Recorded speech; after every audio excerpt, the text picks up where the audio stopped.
Okay, unfortunately at this point spring tension is lost. So what happened was I lost spring tension and the roller door and the drum have buckled on the supporting ladder. So at this point, having lost spring tension, we're now going to start to build spring tension, fix the situation and move forward. So we start by pulling down on the front of the drum, and then as the roller door winds onto the drum, we pull down on the front of the roller door to pull the door back onto the drum. To build spring tension, you will need a big plumber's clamp. Here are the tools I use. That's a plumber's wrench. It's a fairly big one. You adjust it like that, and you can turn the rod inside the metal drum on the roller door to increase or decrease spring tension. This here is a 12 volt screw gun. It has an adapter for a socket extension. Okay, and that's how I tightened up the bolts on the U-bolt to secure the metal rod inside the drum. You'll have to back off the bolts and wind the shaft inside the drum and keep on with that technique. I'll just say at this point also that professional roller door installers would have a different technique to mine. I'm doing this job for the first time. Although I didn't have problems with losing spring tension when I installed the motors back in, I think, 2008. Please note that when installing the new roller door motor, I have a ratchet strap around the drum and the roller door. Also, the roller door supported over a beam on top of the roller door on the ceiling. So please support the roller door first, just in case you lose spring tension. I found that the ribbing design of the roller door itself gives the impression that the roller door won't move after spring tension is lost, and of course once you remove the support, the ladder underneath or whatever it is you're using, the roller door will fall to the ground. Not the drum, not the entire thing. It'll stay on the bracket, but it'll just unwind. I'm starting to think that maybe the best way to put a new roller door motor on is to actually back off spring tension, install it, and then build spring tension once the new motors installed. Okay, now what can happen here is you can lose spring tension. It can unravel. Now, I think I've got the job turned around now. So I've undone these bolts and I've released the clutch so that you can turn. It's still got a lot of tension on it, and you use these plumbing clamps to tighten it up, because essentially you've got two parts, possibly with a spring in the middle on this shaft here going to the other side.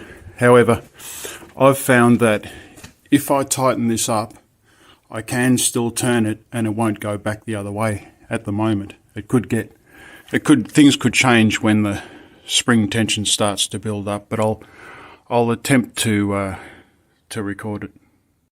Okay, it started to rain, so that's what the noise is all about.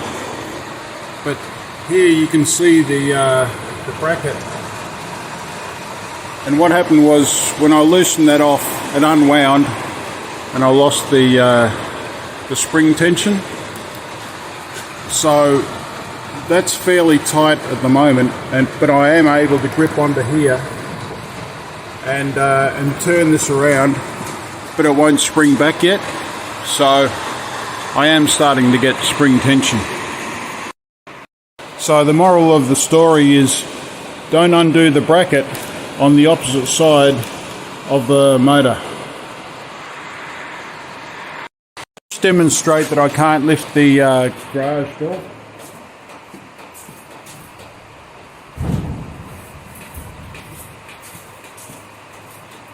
As I said, I have got some spring tension, so I was able to move it.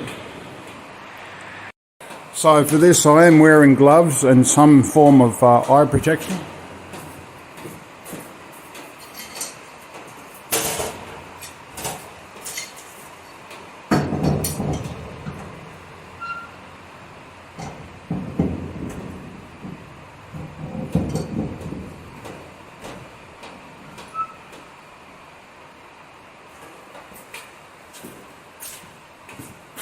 Okay, so that's the limit. As you can see, that's now coming back. So I'm going to have to tighten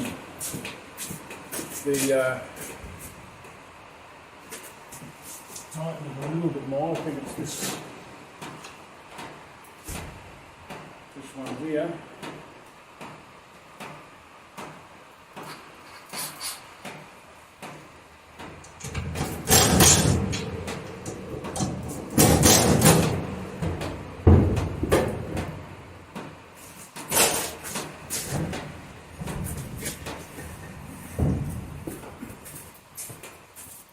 Okay, I'll go ahead and tighten that a bit more. Okay, now that is fully tightened. It's on the full spring tension. I'm going to bring the roller door up, but I can't lift it up. I have to roll it. I have to roll it down. I'll show that now.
Okay, now that the roller door's up, I've loosened the clamp off, but there's no tension on it anymore because the roller door's up.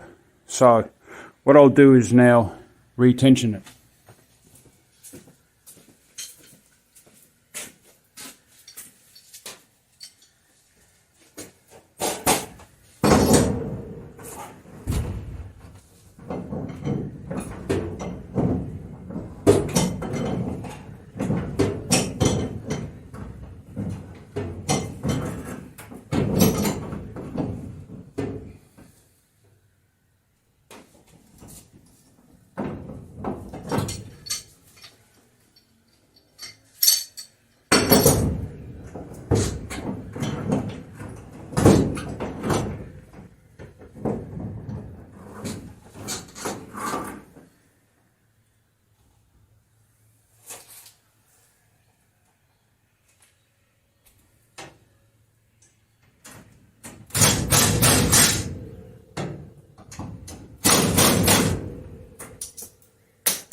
Okay, I'll just tighten that up a bit more.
Okay, success. Now we just have to put the new motor in.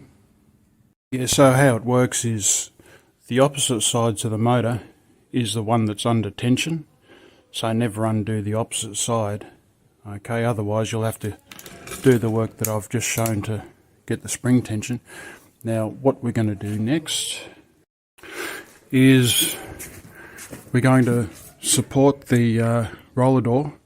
We're going to put a rope over to hold it on the ladder, and we're going to remove the bracket and take the old motor off, put the new motor on. Now one thing I have noticed is this didn't come with the metal rods, so there's supposed to be 2 metal rods here, but it's not anywhere in the box. So yeah, didn't come with that. It's a good idea to have the metal bits in there. This is what we're using. Okay, so we've got the roller door supported. This ratchet strap goes right over the top, back around, hooks in here, and it's tightened up. The roller door weight is supported. You can see there. So now we'll just take off the bracket, and that'll be free floating, and we'll swap over the motors and take it from there.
Okay, so we can see that there's not much room there, and the metal rods only just fit into to place. I think these could possibly be from the 1970s, this roller door. So we've got about 40 millimetres on that side, so I'd say possibly push it in. It's bottomed out on something, so